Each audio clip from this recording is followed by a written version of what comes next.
La rumeur court en ce moment sur le possible rachat de la maison aux grandes oreilles qui est Disney, et au-delà de cette rumeur, il y a une analyse à faire justement sur tout ça qui est assez intéressante. On voit ça ensemble.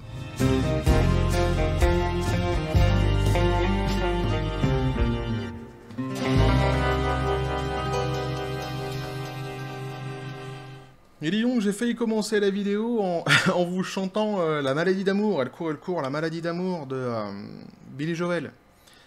Évidemment non, pas de Billy Joel, de Yvette Turner, la sœur de Tina, hein, pour les aficionados, évidemment, vous aurez relevé cette erreur sur l'interprète de cette magnifique chanson. Bref, au-delà des bêtises que je peux raconter, j'ai fait, la dernière vidéo que j'avais faite, c'était justement sur Disney et sur le changement de poste et tout ça, le changement de PDG chez Disney qu'il y a eu dernièrement. Le gros foutoir, le gros bordel qui se passe en ce moment chez eux. Et quelques heures après, eh bien, il y a eu une rumeur qui a commencé à poindre sur le net, qui est la fameuse rumeur du rachat de Disney par Apple, une rumeur qui dure à peu près depuis 10 ans maintenant. Ça fait 10 ans qu'on dit que Apple pourrait racheter Disney, oui, mais cette fois-ci, c'est pas si incongru que ça, j'ai envie de dire. En tous les cas, il y a des raisons de penser que Disney pourrait chercher à se faire racheter, à être vendu, quoi. Petit café, les copains. Donc, on va essayer de faire une analyse. À la fin de tout ça, je vais d'abord vous donner évidemment les éléments ici dans l'article de la rumeur en question, et à la fin, je vous dirai mon avis et pourquoi je pense que c'est pas si saugrenu, j'aime bien ce mot. Je vais rester sur ce mot. C'est pas si ah non, j'avais dit incongru. Bah c'est pas si saugrenu que ça du coup. Ça fait 2 mots qui finissent par U, c'est pas mal. Sur une vidéo, en plus des mots qui sont pas souvent employés, je suis sûr qu'au Scrabble, ça doit compter pas mal. Je suis nul au Scrabble. J'ai voulu y jouer, alors pourtant je suis quelqu'un, j'aime beaucoup la littérature en règle générale, j'aime beaucoup les mots, enfin la littérature française et les mots, mais le Scrabble, je me suis fait laminer par mes potes à l'époque, j'ai voulu y jouer une fois, j'ai été grognon, j'ai failli soulever la table, j'ai arrêté d'y jouer. Bref, on s'en fout. On revient donc sur le sujet initial, on nous dit donc Disney, suite au retour de Bob Iger, Apple pourrait racheter l'entreprise, et oui, parce que après justement donc hein, c'est l'éviction de Chapek et le retour de Bob Iger, évidemment, certaines rumeurs ont fait surface, et vous allez voir que cette fois-ci, c'est pour ça que je dis cette fois-ci, en tous les cas, les probabilités ont augmenté par rapport à dans le passé. Donc on nous dit, la rumeur refait surface régulièrement, et la voilà donc une nouvelle fois de retour. Apple pourrait prochainement faire l'acquisition de Disney. Alors suite au retour de Bob Iger à la tête de l'entreprise, est-ce vraiment possible? C'est en tout cas l'avis d'un insider. Alors, cette fois-ci, en plus, comment je pourrais dire, c'est corroboré, on va dire, par un insider, évidemment, qui souhaite rester anonyme. C'est pour ça que tout ça, ça ne reste qu'en état de rumeur, mais ça nous permet de faire une analyse intéressante sur ce qui se passe en ce moment, sur le foutoir en ce moment chez Disney. Un gros bouleversement à prévoir suite au retour de Bob Iger à la tête de Disney. Ils aiment bien les Bob chez Disney. Pas les chapeaux, hein, les Bob, les gens qui s'appellent Bob. De 2005 à 2020, donc Bob Iger a dirigé Disney d'une main de maître, participant à de grosses restructurations de l'entreprise pendant une quinzaine d'années. Pour plus de, alors eux ils disent pour plus de détails, il faut aller voir, il renvoie à un autre article. Moi je vous dis pour plus de détails, vous pouvez aller voir la vidéo que j'ai fait précédemment, qui en fait expliquait un petit peu tout, j'ai expliqué un petit peu tout le délire qui est en train de se passer chez Disney et qui est vraiment Bob Iger et ce qu'on peut attendre de lui. Alors il a ensuite donc cédé sa place à Bob Chapek. Cette fois-ci donc, mais voilà qu'après 2 ans à la tête de la firme aux grandes oreilles, celui-ci s'efface pour rendre sa place donc à Iger, qui aura pour but de diriger la société à travers cette période charnière, d'après les mots du président du conseil d'administration. C'est évidemment pas la seule chose qu'ils ont dite, hein, dans la vidéo que j'ai fait précédemment. On a un petit peu plus de détails justement sur tout ça. Donc on nous dit, alors que Disney a connu de nombreuses difficultés dernièrement, quelques grosses évolutions pourraient bien lui permettre de redresser la barre. Les possibilités sont évidemment nombreuses, mais il semblerait que l'une d'entre elles se solde tout simplement par un rachat de l'entreprise par Apple. C'est en tout cas ce qu'affirme un insider qui a préféré garder l'anonymat, mais qui semble plutôt sûr de lui. Selon l'insider anonyme, un rachat de Disney par Apple serait l'accord de l'apogée pour l'ultime négociateur. C'est quand même assez intéressant, et ça va faire partie de l'analyse que je vais faire à la fin de la vidéo, de voir que beaucoup de plateformes de streaming actuellement, en tous les cas on l'avait vu avec Netflix et Microsoft qui a des yeux actuellement sur Netflix, en tous les cas, beaucoup de plateformes de streaming sont ouvertes au rachat. Et évidemment, tout ça, c'est très très très intéressant. Une belle donc phrase qui, en réalité, ne veut pas dire grand-chose, tout du moins, elle n'apporte aucun élément concret, et à se mettre sous la dent pour supporter l'idée d'un éventuel rachat dans un avenir proche. Tout juste l'insider en question affirme-t-il que les deux firmes ont des identités et marques similaires et que Bob Chapek l'accueillerait positivement. Il serait le dernier PDG de Disney. Donc ça, ce sont encore une fois les mots entre guillemets de monsieur l'insider. Malheureusement, c'est tout ce qu'on a à se mettre sous la dent pour le moment, donc la rumeur est partie de là, vous l'avez bien compris. Hein. Un peu léger, mais cela n'a pas empêché les rumeurs de se répandre comme une traînée de poudre. Il faut dire que le rachat de Disney par Apple semble en faire fantasmer plus d'un, et ce pour la simple et bonne raison que le deal aurait été sérieusement envisagé il y a des années de ça, puisque Steve Jobs était un bon ami de Bob Iger. Alors... Déjà, ça, effectivement, c'est quelque chose à prendre en compte. Bob Iger, c'est quelqu'un qui donc connaissait très bien Steve Jobs et donc connaissait très bien la maison Apple. Mais au-delà de ça, j'ai envie de dire, les casquettes que peut porter Bob Iger sont beaucoup plus intéressantes en réalité. Vous allez voir à la fin, je vais vous proposer mon analyse là-dessus. Alors, on comprend donc que le retour de celui-ci à la tête de Disney soulève des interrogations, mais on se rappelle que les nombreuses rumeurs au sujet d'un tel accord n'ont jamais été fondées. Je vous le dis, ça fait plus de 10 ans, je crois, que la rumeur, elle existe, que Apple veut... Enfin, sur le possible rachat de Disney par Apple.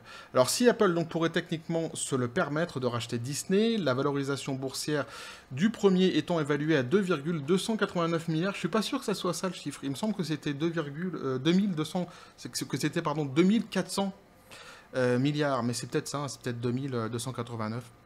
À des brouettes près, de toute façon, c'est kiff-kiff. En tout cas pour eux. Pour moi, évidemment, ça ferait un gros trou dans mon budget, mais pour eux, c'est pas grand-chose. Donc, contre seulement 180 milliards pour le second. C'est-à-dire que Apple, aujourd'hui, ne coûterait que, évidemment, entre guillemets, que 180 milliards. Plusieurs analystes considèrent qu'une telle transaction pourrait poser des problèmes parmi les régulateurs boursiers qui pourraient faire en sorte d'empêcher que le tout n'aboutisse. Alors, les régulateurs boursiers... ils sont, pour ceux qui suivent un petit peu le dossier, ils sont par exemple, on les voit beaucoup en ce moment dans le dossier qui est le rachat de Activision Blizzard par Microsoft. Ce sont ces gens qui viennent et qui disent, qui font leur métier de régulateur boursier, qui disent si le rachat serait néfaste pour tout le monde, pour le commerce en général, ou pas. En gros, c'est ça. Et je crois d'ailleurs que c'est eux qui avaient empêché la fusion TF1 M6, si je ne dis pas de bêtises, au grand regret des Français, c'est évident. Alors, qui pourrait donc faire en sorte d'empêcher que le tout n'aboutisse? Alors, du côté d'Apple Insider, donc, on estime de toute façon que ce fameux rachat n'est pas dans les cartons de la firme de Tim Cook. Reste à voir si celui-ci saura nous surprendre avec une annonce inattendue. Alors, vous voyez, c'est pas, on a effectivement pas grand-chose à se mettre sous la dent concernant les indices qu'on pourrait avoir concernant un rachat de Disney par Apple. En revanche, pourquoi je disais que c'était très intéressant? D'abord parce qu'on peut faire une analyse très courte et très simple, c'est qu'on a vu dernièrement, et c'est ce que je disais dans l'article, en lisant l'article, la petite parenthèse que j'avais faite, c'est que les plateformes de streaming actuellement, on avait vu notamment avec Netflix, sont assez ouverts à la vente et donc au possible rachat par un tiers beaucoup plus puissant. On l'a vu donc avec Netflix et Microsoft qui a des yeux dessus. Pour l'instant, de toute façon, ça restera là aussi à l'état de rumeur parce que Microsoft doit d'abord se dépatouiller des affaires qu'ils ont avec le rachat d'Activision Blizzard pour pouvoir jeter leur dévolu sur autre chose, et d'après la communication qu'on a pu avoir ici et là de Microsoft, ils ont de toute façon prévu, une fois que l'acquisition d'Activision Blizzard sera faite, de se concentrer sur d'autres entreprises qui pourraient racheter, donc pourquoi pas Netflix. Petite pause café. Mais, et ici, donc maintenant, on parle de Disney. Donc du coup, il y a une chose quand même assez intéressante à voir dans tout ça, c'est que ces plateformes de streaming-là sont typiquement les plateformes de streaming qui ont choisi le virage idéologique woke à 90 degrés, ou même à 180 degrés carrément, et qui en payent les frais. C'est-à-dire qu'ils ont eu beaucoup de pertes dernièrement. Sur un plan financier, les chiffres de Disney sont assez catastrophiques. Ceux de Netflix n'étaient pas bien meilleurs. On l'a vu dans les vidéos que j'avais fait précédemment, avec la très nombreuse perte d'abonnés qu'ils ont eu. Alors, il y a eu une réhausse qui a été faite, mais et en plus, ils essaient après d'implanter la publicité, etc., pour essayer de regagner des billes, pour faire payer ceux qui restent. Mais tout ça, c'est un sacré foutoir. Et ça montre en tous les cas que l'orientation qu'ils prennent, idéologique, eh bien, ils le payent. Ils la payent très cher. Et du coup, ça rend évidemment la possibilité d'une vente de Disney, donc d'un rachat de Disney, un petit peu plus plausible. Mais il y a quelque chose d'autre aussi à prendre en compte, et que peut-être on était passé à côté, en tout cas moi j'étais passé à côté en faisant ma dernière vidéo justement sur Disney, c'est le fameux Bob Iger. Parce que Bob Iger, en fait, c'est pour ça que je parlais des différentes casquettes qu'il a, il a une casquette assez intéressante pour Disney, qu'il avait déjà d'ailleurs sorti dans le passé, c'est que c'est le monsieur rachat, c'est le monsieur fusion, puisqu'il avait racheté, c'est sous sa houlette qu'il y a eu Lucasfilm qui a été racheté, qu'il y a eu les studios Marvel, qu'il y a eu la Century Fox, et les studios Pixar aussi, qui avaient été rachetés. Donc c'est quelqu'un qui sait le faire, qui sait mener sa barque concernant les rachats et les ventes, et les fusions évidemment.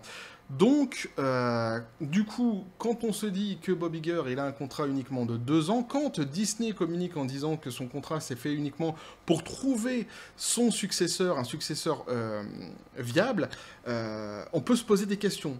Parce que si on écoute la communication officielle de Disney, il est là d'abord dans un premier temps pour redresser la barre sur un plan financier et pour trouver un successeur. Or, si on réfléchit un peu, on se dit que 2 ans c'est court. Dans la vie d'une entreprise, 2 ans c'est rien. Et pour réussir à faire ce travail-là, si c'est pour redresser les finances de l'entreprise, c'est pas assez. Si c'est pour trouver quelqu'un qui le succédera, c'est trop 2 ans. On peut le faire, il pourrait le faire en moins longtemps que ça. Donc, il pourrait y avoir effectivement derrière ça une idée sous-jacente à Disney qui serait donc d'avoir fait revenir Bob Iger pour qu'il puisse activer la vente de Disney et donc le rachat potentiel par une grande entreprise. Et c'est pour ça aussi que l'insider, lui, dit ça, parce qu'à mon avis, je pense que ça doit être un bruit qui doit vraiment courir dans les couloirs de Disney, et que c'est de plus en plus faisable, de plus en plus probable, et évidemment, Apple, qui est une rumeur de plus de 10 ans, est en pole position concernant ce sujet-là, en tous les cas, dans l'esprit de beaucoup de personnes.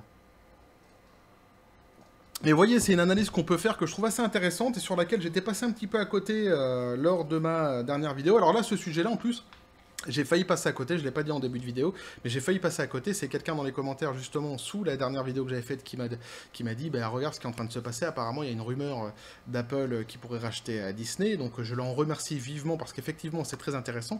Et ça m'a permis, justement, à moi aussi de réfléchir sur le côté marketing de tout ça et sur le pourquoi du comment, en fait, du retour de Iger et pourquoi un contrat si court de 2 ans qui pourrait, en fait, expliquer ceci pour expliquer cela. En tout cas, c'est une piste d'analyse, évidemment. Tout ça, ce ne sont que des supputations, ce ne sont que des hypothèses, ce ne sont que des analyses qu'on fait comme ça par rapport aux éléments qu'on a. Il se peut que ça soit pas du tout ça, et que le mec il fasse son travail en 2 ans comme Disney l'avait demandé, qu'il y ait un successeur, etc., et qu'il n'y a rien de tout ça qui se passe. Mais ça paraît, du coup, la rumeur qui paraissait improbable ces dernières années, paraît beaucoup plus légitime, beaucoup plus probable maintenant. En tout cas, moi, c'est l'analyse, du coup, que je fais, et c'est un petit peu ce à quoi ça m'a fait penser en lisant cet article, et en pensant à cette rumeur, et en repensant au parcours de Iger, je me suis dit que c'est peut-être un coup de billard à 3 bandes qui est en train d'essayer de jouer Disney, et le retour d'Iger n'est peut-être pas, de toute façon c'est même certainement pas un hasard, et il est peut-être lié justement donc à la volonté de Disney de vouloir vendre, parce que ce monsieur est tout à fait compétent dans ce domaine-là, puisqu'il a déjà prouvé par le passé. Bref, voici donc l'analyse que je pouvais faire moi là-dessus. N'hésitez pas à me dire ce que vous en pensez dans les commentaires, parce que c'est ce qui m'intéresse le plus. Dernièrement, j'avais eu un commentaire de quelqu'un qui m'avait sorti, sur je sais plus quelle vidéo d'ailleurs, qui m'avait conseillé de faire le boulot à fond. En gros, un boulot de journaliste d'investigation, quoi, de recouper les éléments, d'aller sur le terrain, machin, ça. Je suis pas journaliste du tout. Moi, je vous donne des vidéos comme ça, je fais des vidéos comme ça sur des sujets qui m'intéressent, et moi, Mon kiff, j'ai envie de dire, mon bonheur, c'est de partager avec vous, de voir ce que vous en dites. J'apprends énormément, en fait, de vous. Des gens qui viennent dans les commentaires et qui font des super commentaires qui ajoutent vraiment une vraie pierre à l'édifice au débat. Il y a des professeurs qui viennent, il y a tout, en fait, dans les commentaires. Il y a des gens enfin, sur les gens qui me suivent, qui nous suivent sur la chaîne. Et c'est un bonheur, c'est agréable. Donc, je ne suis pas un journaliste d'investigation, donc ça sert à rien de venir me voir et me dire, il faut que tu fasses le boulot à fond. Non, je fais le boulot comme je veux. Et d'ailleurs, pour moi, c'est pas un boulot, c'est un plaisir, sans quoi je ne le ferais pas. Du travail, j'en ai à côté. Bref, je reviens au truc, donc je disais, n'hésitez pas à me dire ce que vous en pensez donc dans les commentaires, à vous abonner si le contenu vous a plu, activer la petite cloche pour les prochaines notifications, les prochaines vidéos qui vont arriver. Vous avez mon Twitter, mon Facebook qui sont dans la description des vidéos. N'hésitez pas à venir et à basculer du côté de la force absurde de la force, à balancer un like, à partager la vidéo, que sais-je, je ne sais pas. Je vous ai épargné en plus une chanson de... comment c'est son nom déjà? Francis Lalanne. La maladie d'amour. J'ai failli dès le début, je ne l'ai pas fait. Bref, je vous dis toujours la John Spartan, les copains. Paix, félicité. Et à mon avis, on risque d'en entendre encore parler, justement. Je pense que les 2 prochaines années concernant Disney vont être très très très intéressantes. Parce que le retour de Iger peut cacher quelque chose de vraiment beaucoup plus profond et justement quelque chose qu'on n'avait peut-être pas vu venir. Bref, on verra ça. Et que la force soit avec vous.